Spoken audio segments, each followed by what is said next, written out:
Whenever you're ready, Steve. Awesome. Thank you, Becca. Welcome, everybody. This is the fourth annual Delaware County Sustainability Conference hosted by the Delaware County Office of Sustainability. My name is Steve Clark, and I'm a member of the Sustainability Commission, and I'll be hosting today's session. In terms of housekeeping, if you look at your Zoom, at the bottom, there's a little Q&A icon. If you have questions, post them in there, and we're going to answer them in the order they're received at the end of the session. So we'll try to break 5 or 10 minutes early to address those. Um, and let me see anything else. And there apparently is a raise your hand, or at least that's what it says. I don't see that, Sean, in the bottom. Is there? If they can see it. They can can. scroll over. Yeah, they can. Awesome. Okay, so yeah, either do the raise a hand or post a question in the Q&A chat. And without further ado, I'm thrilled to have Liz Compitella join us. Liz is the manager of the Office of Sustainability and Energy at Delaware Valley Regional Planning Commission. And Liz has been at DVRPC since 2009, where her work focuses on developing programs and technical resources to assist the region with understanding and implementing best practices for energy management, renewable energy development, and responding to climate change. Liz received her master's in regional planning from State University of New York at Albany. And without further ado, I will turn it over to Liz. Thank you so much for joining us, Liz. Thank you, Steve, and thanks to Becca and everyone at Delaware County for inviting us to speak on this panel. We're happy to talk about the regional energy transition in Southeast PA. Hopefully you can all see my slides. Yes. All right, so we're going to sort of talk about what we're seeing from the regional view, and how we're embedding what we're seeing into the work we're doing in terms of plans and projects and programs for Southeast PA. Some of which is in a really fun state of evolving right now. Lots of really fun things in the works, and so we're happy to get the word out about it and let folks know what we're up to, and maybe get you engaged. For those that don't know, the Delaware Valley Regional Planning Commission is the regional metropolitan planning organization for the greater Philadelphia region, which is by state. So New Jersey and Pennsylvania, surrounding the city of Philadelphia. Most of the work in our Office of Sustainable Energy, which is the office that I manage, happens actually in the area of Southeast PA. So instead of 350, which we have across the whole region, there's 238. The majority of our region's population exists in Southeast PA, outside of the city of Philadelphia. Lots of different decision makers at the local level. And at DVRPC, our organization as a whole sort of has a trifecta of activities that we do for the region. We plan, we help inform the region on best practices, and then we support them on implementation. And a lot of that is true with our Office of Energy, Sustainable Energy, and that is supported also by our region's long-range plan, which we publish every 5 years. The latest one is in the works. And in that long-range plan, we codify long-term targets and goals to support a clean energy transition in the region, recognizing not only the benefit to maybe alleviating the impacts of climate change in the future, but also supporting the local economy, the health and well-being of residents and businesses and the economy throughout Pennsylvania, Southeast PA. So our Office of Sustainable Energy, again, Southeast PA focused, but really values regional cooperation a lot in the foundation of what we provide to the region. There's a lot of really beautiful things that happen when folks come together to achieve common goals towards the clean energy transition. And we strongly believe that going alone doesn't make much sense when there's a lot of technical information, a lot of pieces, a lot of moving parts that require a pretty significant amount of human capital, and an ability to kind of constantly manage the ongoing pieces and elements of the different technical pieces of it. So by coming together, we can set goals together, we can achieve economies of scale, and what we're buying and how we're negotiating ourselves within the context of the policies and the regulations that exist in the context of energy. We can work together to kind of be a peer learning network that can boost our ability to stay informed, be confident in our decisions, and most importantly, succumb to peer pressure, which is always really important.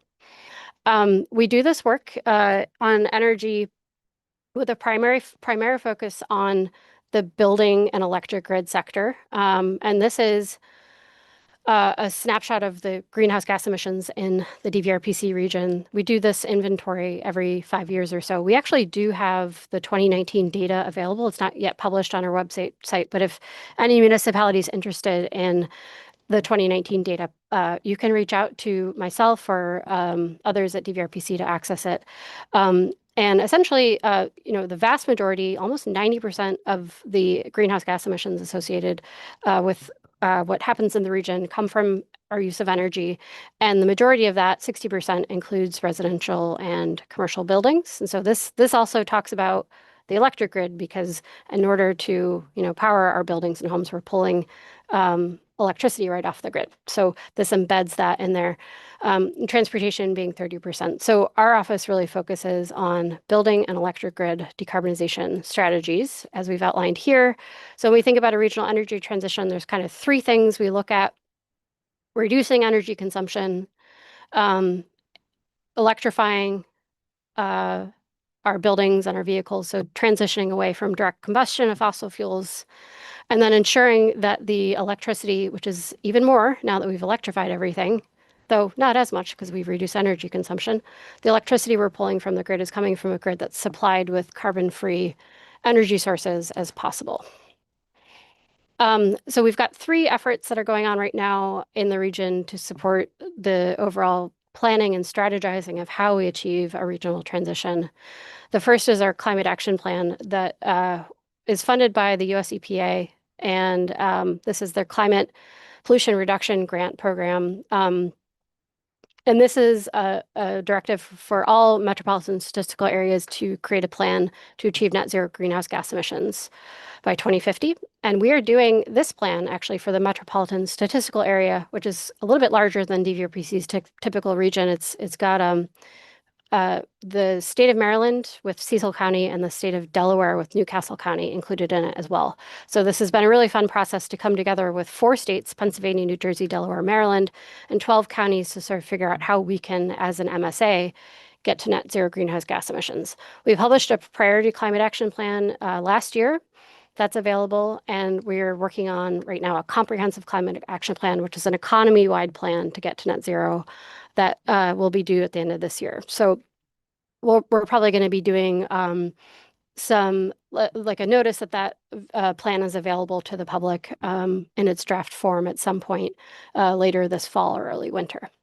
As I mentioned on the previous slide, we also every 5 years update our regional greenhouse gas inventory, which is a great tool for municipalities because it is allocated down to the county and the municipal level using standardized best practice methodology for calculating greenhouse gas emissions.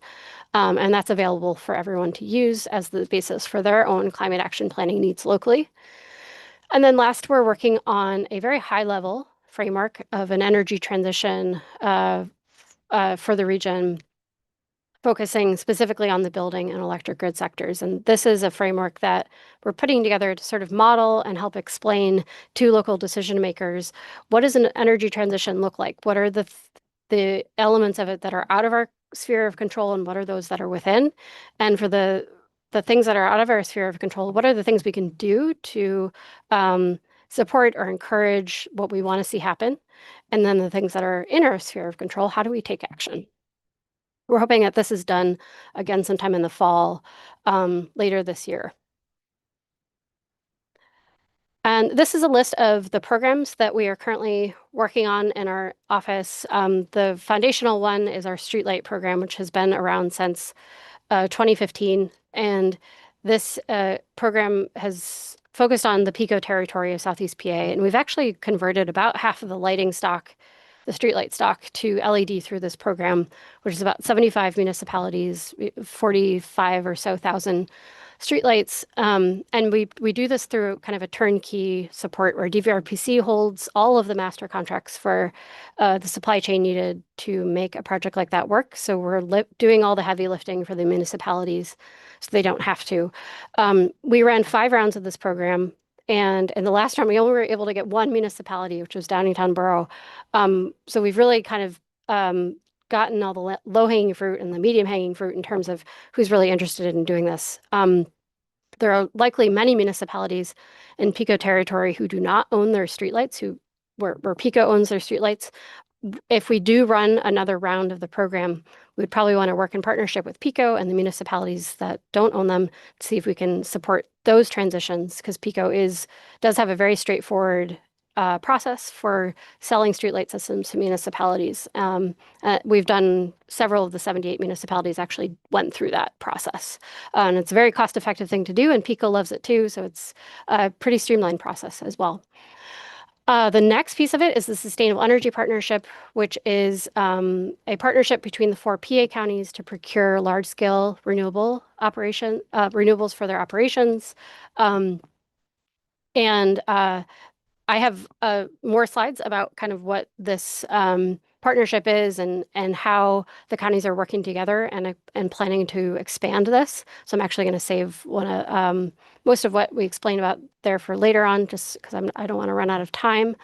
And similarly for the next 2 programs, I have more slides to elaborate on them. But I'm also, after the Sustainable Energy Partnership, going to talk about the Sustainable Buildings Collaborative, which is an effort that we have to bring Philadelphia's benchmarking ordinance out to smaller municipalities in the suburbs, noting that, again, their capacity to implement a benchmarking program like that and in coordination with each other really needs regional support and treatment. And then the last piece is the Regional Energy Center, which is funded by a partnership we have with the National Renewable Energy Lab right now. And this is to work towards institutionalizing an administrative backbone for all of the work that we do to make sure that we can scale it sustainably in the future. And in doing that, we're actually looking at 2 specific program models that we want to pilot, one on local government operations and one on streamlining low-income residential services to homeowners in Southeast PA.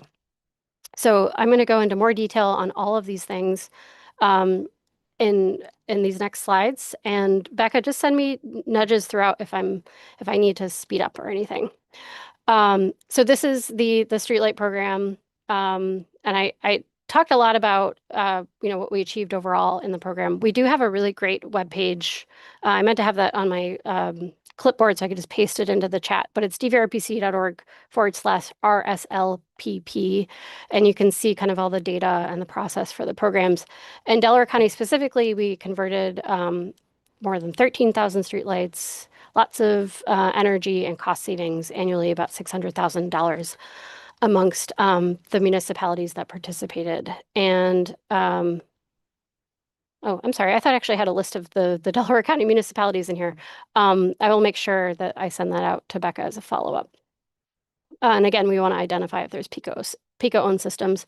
And this is a picture of a project in process. It was actually done around Halloween. So we did not install these lights, but we did install these ones. So you can see this is the old high-pressure sodium with the blobs of orange and the dark spots in between. And then this is the nice continuity with the LEDs. This one's missing because there was a wiring issue with the connection to the pole. And that was that's why we show this slide, is because the other thing we're able to do is actually fix all the wiring issues that are out there, of which there are many. And we were able to get a lot of that done and fixed when we did this program, which was really fun. Okay, so next I want to talk about another program we're working on, the Sustainable Energy Partnership. So this is one we're really excited about right now, and we work really closely with Delaware County on this. Becca Yurkovich is actually on the board, and this is a program that we are coordinator of.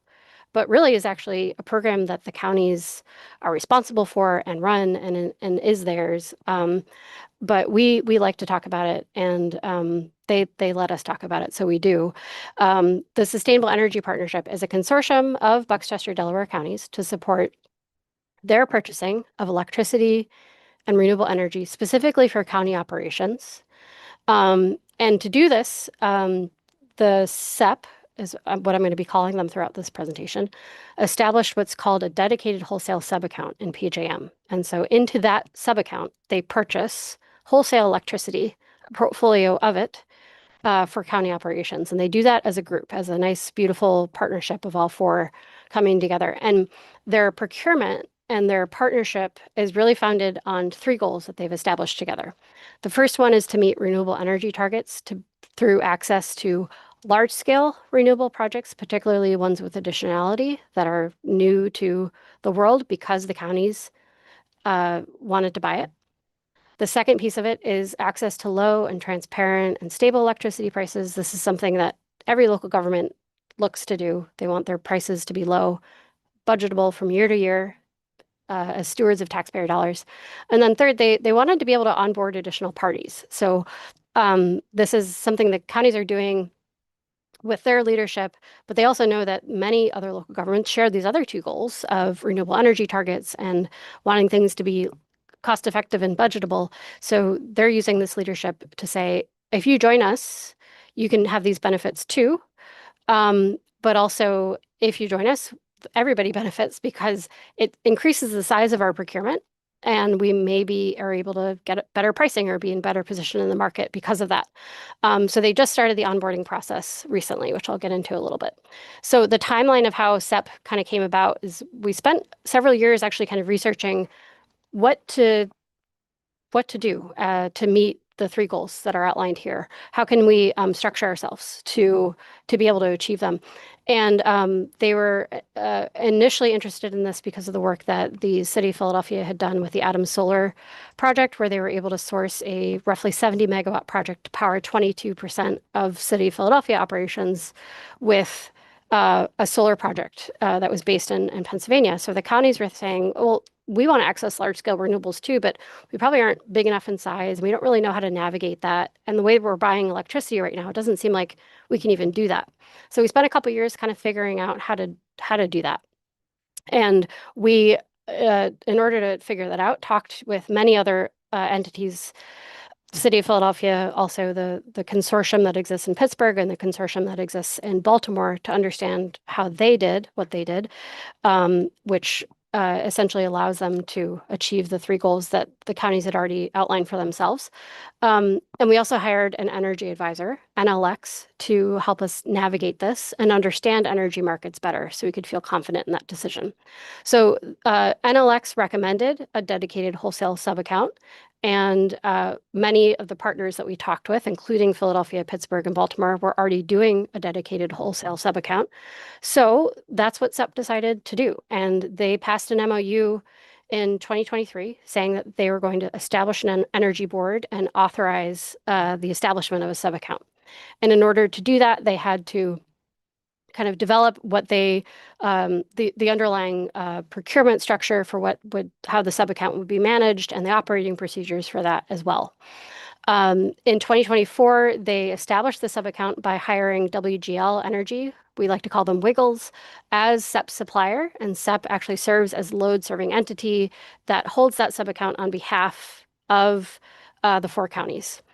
And in 2024, SEP started to authorize the first purchases of electricity into the sub-account for 2025. So one of the beautiful things about the sub-account is that you're able to buy energy on the forward market strategically. So without getting into too much detail on how energy markets works, you essentially can start building a portfolio of energy supply for future years because of how the market is structured. And in doing so, you can really achieve a cost-effective blended pricing for what your electricity is going to be. And because it's managed by an energy advisor, this portfolio, they can make those procurements when they see prices look really good. So the portfolio advisor will recommend to the board, looks like we should buy a chunk of power for 2026 or 2027 now because pricing is really good, and the board will authorize it. and NLX will tell WGL to do that, and it'll happen. It's a really great system.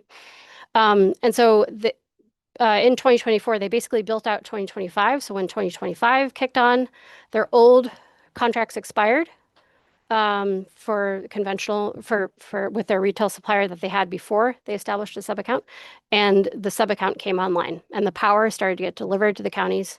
And once all of that was figured out, we started to focus on expanding and exploring the other two goals of SEP. So the renewable exploration is heavy with the SEP right now. We're exploring a couple of different large-scale renewable opportunities for procurement into the sub account. And we're also launching new member onboarding. So did some outreach to municipalities in the region to see, are you interested in essentially becoming a member of SEP, and then we'll pilot how that's going to go in the coming months, and hopefully start to onboard new members as a pilot before the end of this calendar year. So just to quickly kind of go through all the different goals of the partnership and how we're meeting that. So the first partnership goal, meeting renewable energy targets. So a dedicated wholesale sub account basically gives the counties access to be able to buy large scale renewables when the opportunity arises. So if they identify a project that looks like it meets the renewable energy targets, they don't have to wait until a contract expires with an existing supplier.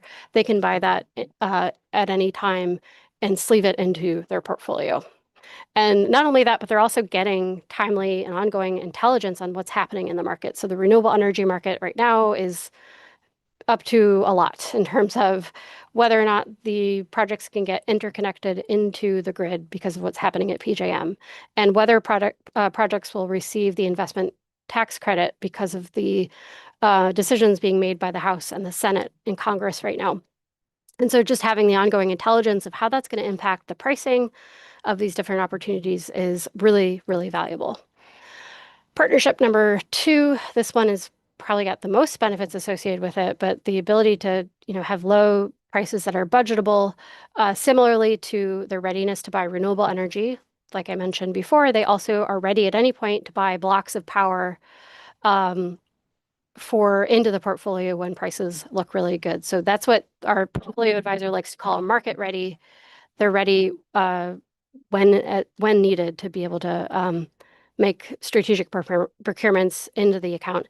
And further, when they do so, they get 3 bids on what those prices are. They're able to choose what pricing looks best, and they have full transparency on all of the different cost components that are in those bids. Because energy markets, when you buy a kilowatt hour of electricity and supply, there's a lot of different pieces: capacity, transmission, ancillary, in addition to supply, that are part of that. And so we have the ability to kind of see all that, which is really fun for energy nerds like myself.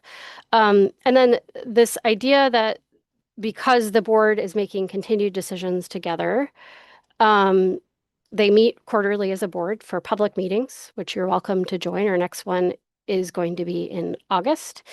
There's also this ability to ensure that within each county, there's institutionalization of the knowledge. So if something happens and staff turns over, the board and its work will still be able to carry on. The last piece of this is that the supplier bills bills each county on what's called a budget billing rate. So they set sort of a higher cost than usual of what the per kilowatt hour rate is going to be, to allow the account to create sort of like a little buffer for any cost overages that might happen with market volatility. And it ensures that they can have a single price every time they're buying their electricity every year. So every calendar year, we get a new budget billing rate that the counties can plan and budget for. And then partnership goal number 3, the ability to qualify onboard members. This can really happen almost at any point in time, as long as there's not too much complexity or advance notice. Not too much complexity or size of the member in terms of like when their existing contract expires. And essentially what the board needs to do is just verify that the entity meets the goals that that they've outlined for onboarding. So we're going to be piloting this process with a select number of municipalities in the next 6 months or so, as I mentioned, so we can kind of figure out like what the logistical process is of us to do the onboarding, because each new member will have to sign the MOU and some of the contracts and really understand what it is they're getting involved in. And so we want to get a feel for the time capacity that we have to do that, and we want to do it right. So we're probably going to start with a pilot this year, and then hopefully be able to onboard more fully in coming years. And so for new and interested entities, I actually wanted to highlight a little bit about this. We actually had the office hours earlier this week, so this is a bit of old news, but we did host office hours. I think we had about 15 or 16 municipalities there, and we had a SEP new member survey, which Becca, if you have access to it and you want to put it in the chat, if there's anyone here you think might want to take it, and Becca actually sent out an email to all the counties, all the municipalities in Delaware County, to request that they take an interest survey. Essentially what we're doing is we're kind of getting a sense of what is the interest in joining SEP, what is by municipality, what's your interest, how much electricity do you purchase, when is your current contract expire, and do you share similar renewable energy goals to SEP. We are going to be kind of gathering all that information, assessing it as a group, and figuring out the pool of folks that we want to start onboarding with for this pilot. So that's SEP, and probably I'm assuming, Becca, it probably makes sense to just keep going through all, and then we can do questions in full at the end. But the next program we want to talk about is the regional benchmarking program. And apologies, I actually meant to update this the date and name here. These are slides I'm stealing from my colleague Lauren Pulowski, who is our senior program coordinator in our office and is managing our regional benchmarking program. And we're launching a pilot, or have launched a pilot this year in support of this effort. And the regional benchmarking program, again, brings the Philadelphia benchmarking ordinance out to municipalities in Southeast PA that are interested in achieving decarb goals in buildings in their jurisdiction. And we partner really closely with the Green Building United on doing this. Green Building United runs essentially the benchmarking program for the city of Philadelphia. They do all of the data collection, analysis, building owner engagement, education, and outreach. And they've partnered with us to essentially say, we are going to provide that same service out to the suburbs. So we have about 6 municipalities that we're working closely with on the pilot, 4 of which are probably likely going to be considering adoption of a ordinance. And the goals of the program are basically to further not only benchmarking programs, but building energy performance programs overall, like a lot of education on how you can go from a benchmarking program to perhaps a building performance standard. And really trying to understand the data and information we're gathering from the building sector as we do both of those programs to more effectively support programming and policymaking of the building sector in Southeast PA. And I actually should back up a little bit. I don't think I've said yet that a benchmarking ordinance or a benchmarking program, the Philadelphia benchmarking program, for example, essentially is a requirement that a jurisdiction passes that says that buildings over a certain square footage must benchmark, which is basically to track how much energy you're using every year and use that as a metric to compare yourselves to other buildings or yourself. They must benchmark and then publicly disclose their benchmarking every year. And this is shown to be a really effective strategy in terms of just the act of requiring building owners to benchmark usually has a 3 to 5% overall reduction in building energy usage, just because by seeing the data, local building owners have a very powerful tool from which they can then take action. And many of them choose to do so voluntarily. So a benchmarking ordinance and a benchmarking program was identified as really important by entities in the region because it would potentially be able to achieve reductions in energy usage in the building sector without any sort of requirements on performance of how these buildings are operated. And benchmarking is a very light lift. Pico has this really awesome set of tools that allow basically automated benchmarking to occur on an account level that building owners can use to very quickly benchmark. So the amount of time it takes for each building owner to do this is quite manageable, and it's not considered to be overly burdensome, and does have value to the rest of the community. So this is a priority for us as an office and to the municipalities, because as shown on this slide, the vast majority of the region's large buildings are actually located outside of the city of Philadelphia, which was something we didn't know until we started looking in the data, and we're really surprised to see. So if we're able to achieve significant adoption of benchmarking requirements, there could be a pretty significant reduction achieved across the board. So I mentioned a lot of this in the previous slide, but there are a lot of benefits to benchmarking. Again, just energy usage reduction just by that voluntary action that is taking place once awareness is there. The data and information engagement and education of the building owners allows DVRPC, the counties, jurisdictions, others to really understand the barriers and needs of the building sector to develop more effective programs, resources, incentives, and support to help them achieve their goals. The active benchmarking, sometimes you hire consultants, and sometimes you actually end up doing work on your building as a result of that. And so it actually can have some really great economic and job growth benefits.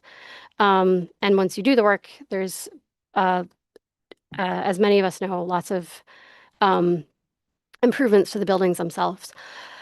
So doing a benchmarking program, particularly one at the regional level, is something that's supported by a lot of climate action plans. The idea actually came to us when we read the Radnor Township Renewable Energy and Conservation Plan based in Delaware County, and we saw, oh, they actually said right in it, we don't want to do this ourselves, but we think DVRPC should do it. Not quoting them verbatim, but we took that to heart, and we then started exploring this with partners. This actually was something we started exploring about 4 years ago, and it was because of this plan that Radnor put together.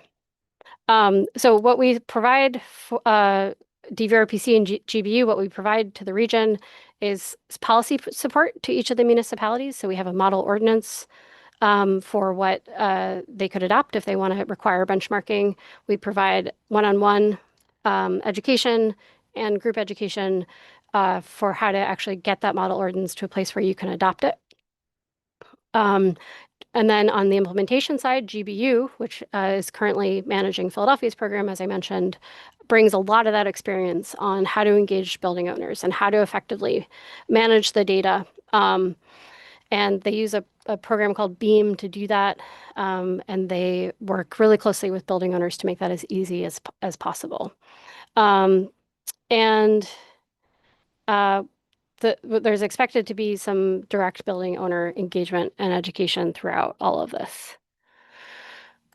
This is a little bit more about the history of how this project came together. So again, we started meeting, I said 4 years ago, but it was actually maybe a little less time than that, where we kind of started to bring together a working group, including Green Building United and other experts in the region to sort of understand, is there a possibility here? Then we secured some funding from Pennsylvania DEP through their state energy program to kind of seed our initial exploration into this. And then that allowed us to leverage another grant from the US DOE. We're part of a cohort under the RECI grant to continue expanding the program and get free access to the BEAM tool. And then we formed a steering committee. We started recruiting municipalities, and we developed a pilot cohort of municipalities last year. We've been working with that pilot cohort to sort of design the program hand in hand with them. And those 5 are in the process of adopting a letter of understanding. So far, we've got Lower Merion, Westchester, West Whiteland, and Radnor, who are all either have signed their LOU or are proposing it next week. We're on the agenda for Radnor's. Middletown Township is paused just because they are going through some management transition, but hoping to bring them in at a time later in the program. I will say, in the context of all of this, though, that the benchmarking program, I'm actually going to skip over this last slide, and the context of this, the timing of this is actually a little bit uncertain because the funding that we received from the US DOE is under threat right now, as is the Energy Star Portfolio Manager Program, which is supported by the US DOE and EPA.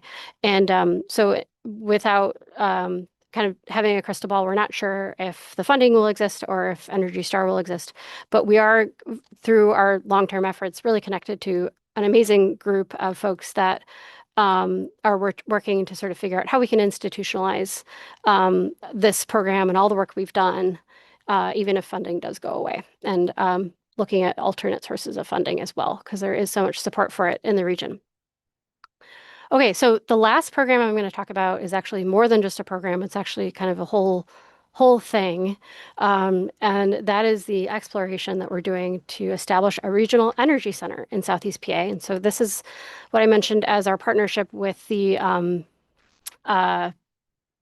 National Renewable Energy Laboratory to figure out how we can kind of institutionalize the work that we've done in the past, our programs that we're already doing and programs that we'd like to do and the region would like to do in the future to support a clean energy transition in Southeast PA. So we're really looking at kind of interconnecting the ecosystem of folks that are doing work in this space and coordinating on getting to implementation. We have a focus with our NREL project on both residential buildings. So we're doing a project there that I'll describe a little bit, along with one on local government operations. And so the idea for this really came from the city of Philadelphia, as many of our bright ideas do.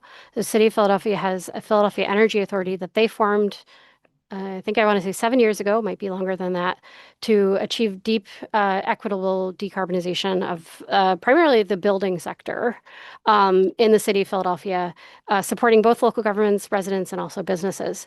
And so they are a really awesome administrative backbone, very well staffed, very well funded. And they have this really awesome program specifically for residents called the Built to Last program. And we basically said to NREL, we want that for Southeast PA. So how do we do that?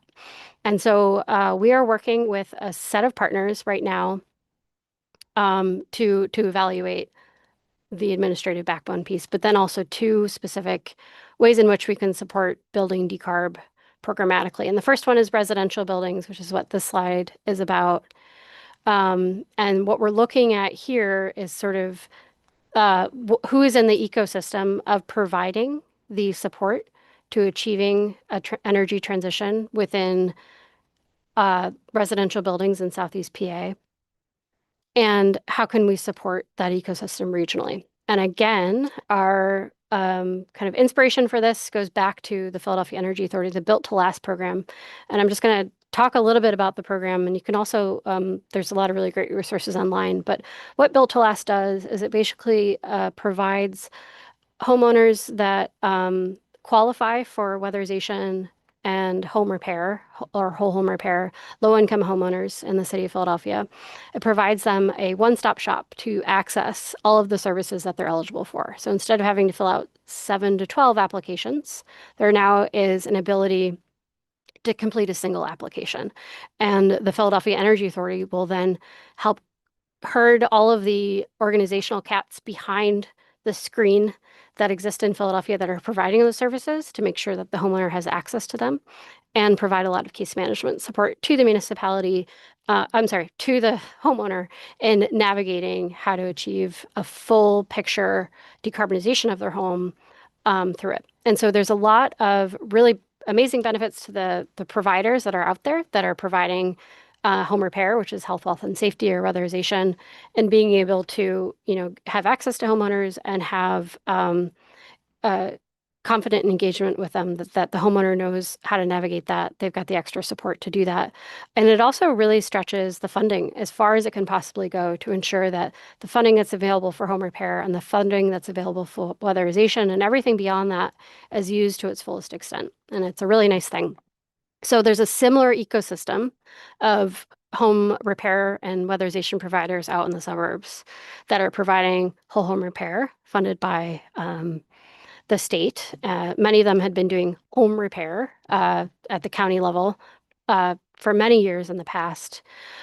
And then there's an ecosystem providing weatherization. The weatherization assistance providers usually are embedded in community action agencies out in the counties.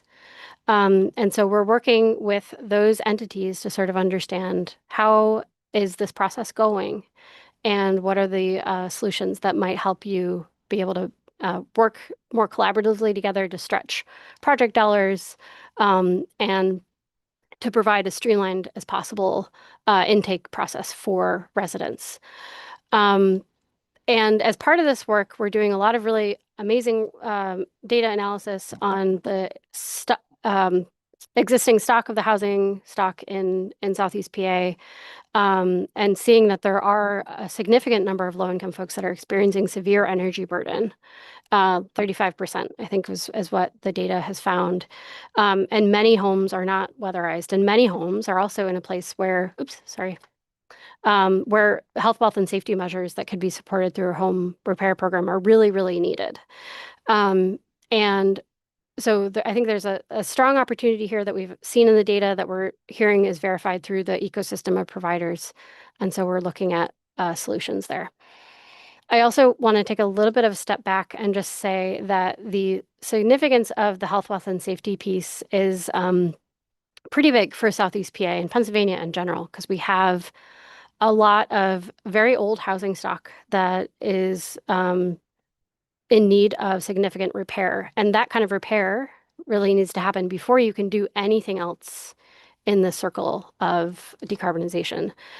So if you've got knob and tube wiring, it can be really hard to fully insulate your home. And if your roof or your foundation is, constantly leaking or causing, structural issues, you won't be able to move any further along in this trajectory. And similarly, if there's lead or other things that need to get remediated, like mold, those things have to get addressed before you start weatherizing your home. So the whole home repair program was adopted by the state, recognizing that this is a significant need, that many weatherization programs in the state have a deferral rate of 30 or 40%, because a lot of those folks are really not able to move any further because they're experiencing such significant health, wealth, and safety challenges in their homes. So the whole home repair and the home repair work that the counties and the city of Philadelphia are doing is amazing. And there is extreme demand for it. So with whole home repair, I think most agencies are saying that, there's a waiting list of, thousands or more of folks that want these services, and there isn't enough funding for them. So this is definitely an area that we're hoping to shed some more light on and understand if there are any solutions for a little bit more in the region, because it's foundational to being able to do anything beyond in order to decarbonize. Also sticking on the slide, I just want to quickly say that once you get beyond weatherization, and these things don't always happen in order, but they kind of should, electrification being the next one, there are some funding sources coming down from IRA to support subsidization of heat pumps and other all-electric solutions for homes, like induction stoves. And those the Pennsylvania DEP is still anticipating to receive, and they're programming those dollars effectively. And so we want to figure out how to braid that into this as well. And then the last piece of it, managing grid electricity consumption. That's really just a fancy way of saying putting solar panels on your house, because that's what most people are going to be doing in this situation. And for that, the Philadelphia Energy Authority is actually regionally expanding its Solarize program through the Solarize Greater Philly. And they're doing that through a GGRF funding source that I think is still maybe locked up in the state legislature right now, but if funded, will provide a significant amount of on-site solar installations for low-income customers in Southeast PA. But they would be looking for, particularly for homes that have done these first three things first. So that's what we're kind of exploring for the residential sector. I also said that we were going to be using this NREL funding to build support for local government buildings. And the idea here is that local governments are often the ones that pass legislation and policy to make buildings more effective in the private sector, but they really need to lead by example first if they're going to be, doing that work effectively and engaging and educating residents on how to do it. And so the process for climate action in local government buildings is a little bit different. That begins usually with benchmarking and planning. So understanding how your buildings are using energy and opportunities for improvement. Step 2 is basically kind of lumping this together and saying you're making those improvements. And then step 3 is you're bringing those lessons learned out to the community. And then step 4 is kind of what we're doing with SEP, where you're actually ensuring that the electricity you're buying into these newly beautifully electrified buildings are using low cost and hopefully renewable energy with additionality where possible. So with our work plan that we have with NREL, we're in phase 1 right now. We have a clean energy implementation plan that's due to NREL pretty much the end of this year, but in final February of next year. And then we begin our implementation phase, which is to launch one of the solutions that we've identified with the residential sector and to do some work more strategically with local governments on their buildings. And so we're going to be working through a lot of the different elements of this plan. Some things I didn't mention is we are looking at the workforce in the residential sector. So we're going to be putting together a really interesting sort of workforce assessment of the region. What is the existing capacity and what is the need? And what are some of the programmatic solutions that we might be able to embed to help support that? We're looking at finance and electric grid as well. These two things are kind of understanding what is the existing kind of set of tools and resources that are out there, and then what is the gap and what can we do as a region to help bridge that gap. So that is kind of the extent of my talk. I wanted to leave time at the end for questions. I see there's quite a bit in the chat. I also wanted to let you all know this is Lauren's contact information if you wanted to contact her about the benchmarking program as well. She meant to be here today. She's actually feeling a little under the weather today, but is always happy to talk as well. So I can stop sharing my screen and we can do questions. Thanks, Becca. Awesome. Thank you so much, Liz, for your presentation. A lot of fantastic information, and it's always great to have the opportunity to share not only what DVRPC is doing, but other kind of behind the scenes projects that Delco is also privileged to be involved in.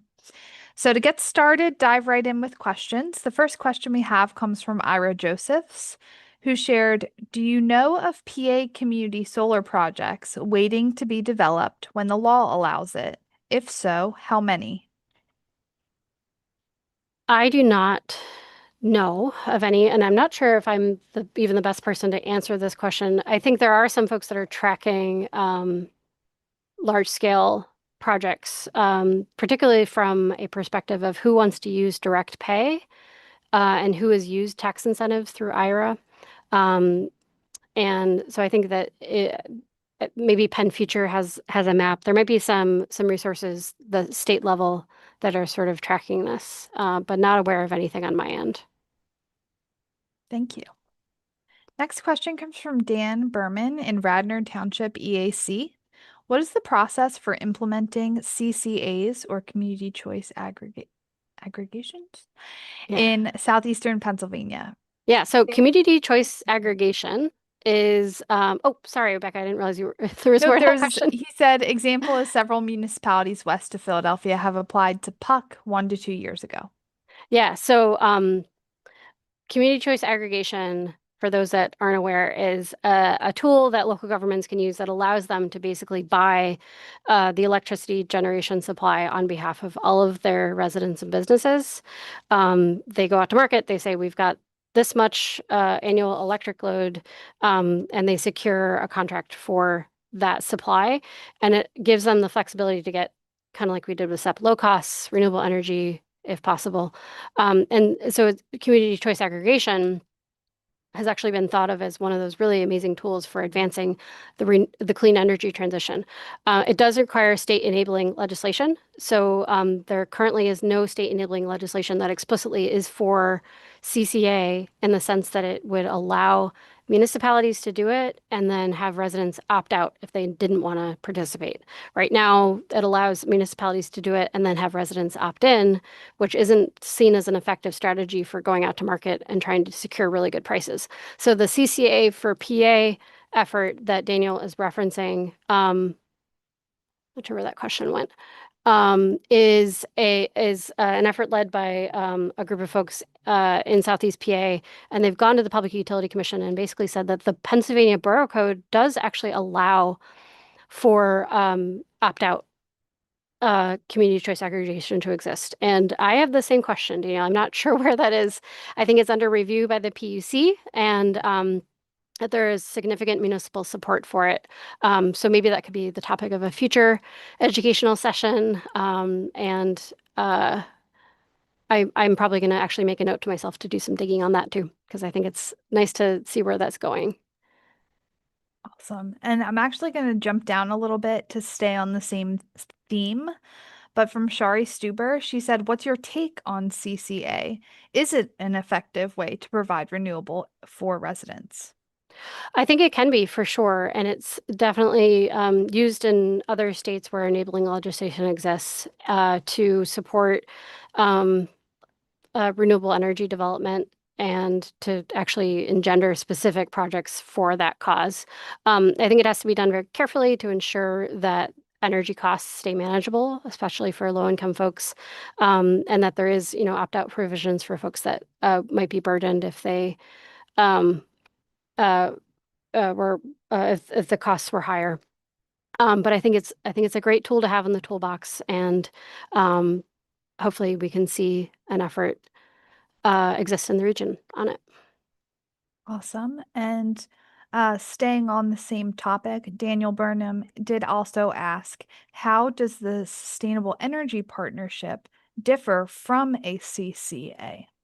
That's a really good question, Daniel. I think in some ways a CCA is probably structured very similar in that to establish a CCA, there's probably a dedicated wholesale account that is created on behalf of the municipality and its residents that a supplier manages on behalf of that municipality. I think the big difference between what SEP is doing and what a CCA is doing is that usually with a CCA, it's a contract for all of the energy requirements at a specific point in time for that municipality and all of its residents. Whereas with SEP, you're kind of building an ongoing portfolio over time, and so you have this like a more of a long-term vision of how you're building that portfolio over time, and it's constantly being managed. Thank you. And switching over as a kind of a transition, we have a lot of questions about SEP. So I'm going to bounce down first to Shari because it's kind of an introductory, but she shared it wasn't clear if SEP is a program meant to buy renewable electricity for the county or municipal buildings only, or for residents as well. Can you clarify? Yeah, so SEP is only for local government accounts that are enrolled in SEP. So right now that's just the 4 counties. So that is just the electricity that's supplying the accounts for all county facilities. So that's about 100 gigawatt hours annually, roughly 25-ish per county. So it does not include any buildings for the residents or businesses or even municipalities that exist within that county, only the 4 counties right now. Thank you. David Director also asked, is there organized outreach to school districts for SEP? I can tackle that for who Thanks, we Becca. reached out to. Sure. So as Liz mentioned ahead of the survey and meeting earlier this week, each individual county was responsible for reaching out to eligible entities. So for Delaware County, I reached out to all of the board members in each municipality, as well as managers, solicitors, and engineers. For school districts, I reached out to all of the superintendents and facilities directors for each of our school districts. We also reached out to authorities, so like Delaware County Solid Waste Authority, Delcora, and there are a few other sewer authorities in our county. And then finally, any public universities. So that included Cheney and DCCC. So lots of folks. So next questions are a couple different topics. Well, actually, one more from Paul Johnson on SEP. Will I miss the current opening for SEP? Do you expect another opening early next year? So Paul comes from Prospect Park Borough, was not able to attend the meeting earlier this week. Okay, not being able to attend the meeting doesn't mean that you can't be considered for the pilot. I'm going to put the Google form in the chat, and you are welcome to complete that, and we will add you to the queue and consider you for the pilot. If municipalities aren't selected for the pilot, the idea is that we do the pilot so we can figure out all the nuts and bolts and make it as streamlined and easy as possible for both the folks on our side that are doing the onboarding and for the municipalities who are being onboarded. So that way next year or whenever we figure it out, which hopefully is next year, we can open it up to a broader set of municipalities. So I would very much so expect that if you met the criteria for onboarding, that you would be able to join at a future date. Thank you. So now this is going to more bouncing around to a couple different topics. So Susan Edwards asked, will you be or I guess this was earlier, can you address PJM's role in promoting or not renewable energy projects? How can citizens influence PJM in that regard? And PJM is our grid energy provider. Thanks. That's a really great question. So PJM is the regional transmission operator, and they sort of manage the overall competitive electricity supply market for the Mid-Atlantic. It actually stretches out to parts of Illinois as well. And so they're responsible for interconnecting all new generation sources, or basically allowing new sources of power like solar to tap into the grid and be able to sell their electricity to the market. And they are in the process of refining their interconnection queue to ensure that the projects that are coming on, that are applying for interconnection right now, are able to do so effectively. And they're doing this because renewable projects are making up the vast majority of what's coming online right now. And PJM's interconnection process was designed for long ago, when it was just large scale, multiple megawatt natural gas, coal, oil plants that were, maybe just a handful would come in every year.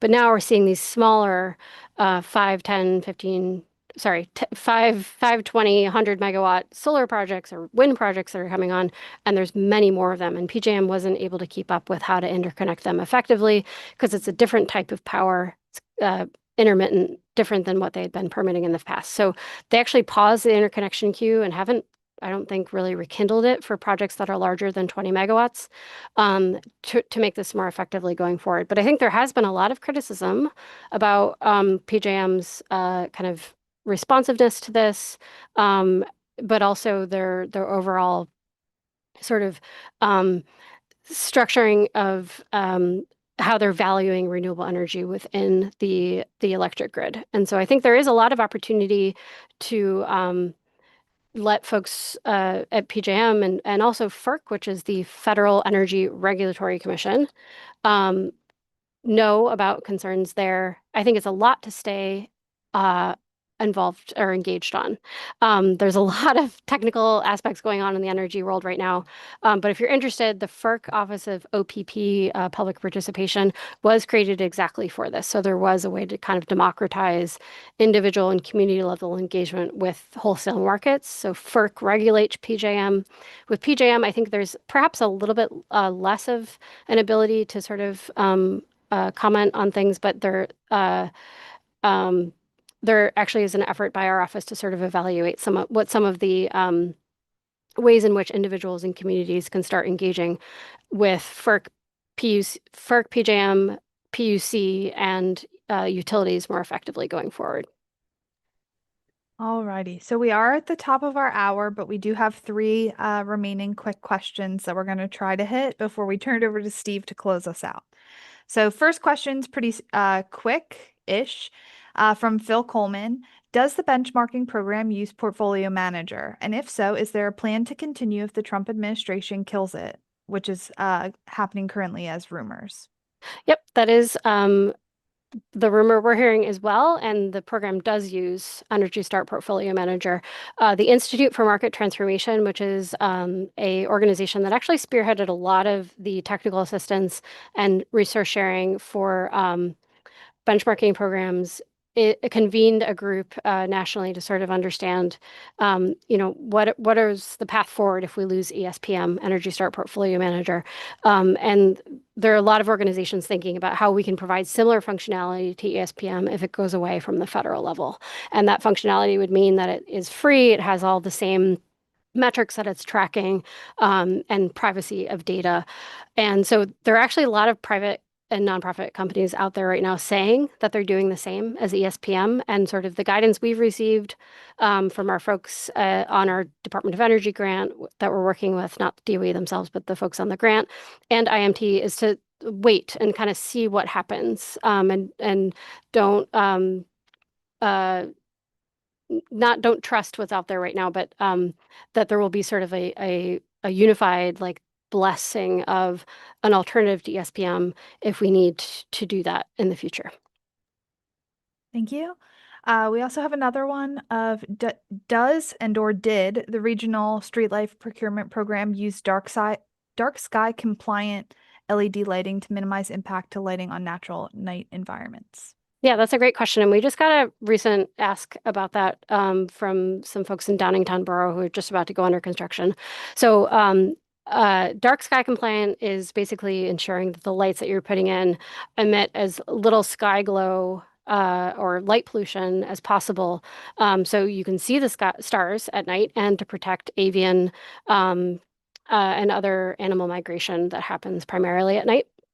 And so there's actually like a very simplified set of best practices to do that. And all of that we embedded into the design of our streetlight procurement and the design of each project as much as we possibly could. So every municipality had the ability to choose a lower color temperature, so 3,000 instead of 4,000, if they wanted something that was a little bit warmer. Every single Cobra head or non-decorative, like the taller ones, that were installed have what's called zero cutoff, so they emit no uplight from a directional standpoint. And that we're also like looking at the lights that we put in to ensure that they're the lowest wattage possible. So we're using the lowest amount of illumination and lighting for each application to minimize light pollution that way. And lastly, if municipalities want, they can also put dimming on every single light that they install, either remote dimming or on-site dimming, so that way they can adjust light levels if it's determined that there's a light pollution issue. Thank you. And our last question, I'm actually just going to ask as a follow-up. So this is from Howard Sherman. He was asking if you could explain benchmarking in further detail. So are there positive, negative consequences leading to participation? But rather than opening the whole can of worms, I'm just going to ask that if there are any resources you could share that we can then share with participants that provide more detail on benchmarking as follow-up after the conference. I think that would be great. For sure. Yeah, we have a quick fact sheet on that we can share out with you. Awesome. So with that, I want to thank you, and I'm going to hand it over to Steve to close us out for today. Thanks, Becca. Thank you so much, Liz, and thank you everyone for attending and the awesome questions. This was super informative. We will be circulating a poll about this for the conference for everybody that attended. There will be another session tonight from a group from Taiwan. And Becca, could you drop it in the chat? Is that possible? Yes.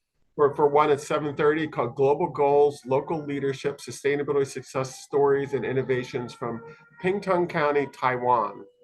It's 7:30 tonight. And Becca just dropped that. We'll drop that in the chat. Finally, we would like to invite all of you to the closing keynote ceremony Saturday, at Lazaretto and Tinicum Township. We'll have a breakfast and a Keystone presentation from Hurricane Schwartz, EV Expo, networking, and more than 30 organizations, museum tours of historic Lazaretto quarantine station. And you can just walk in. And Becca also indicated that the recording and slides will be shared for this. So with that, we will close it, and we want to thank you all for participating in this session, and have a great day, everybody. Thank you. Thank you.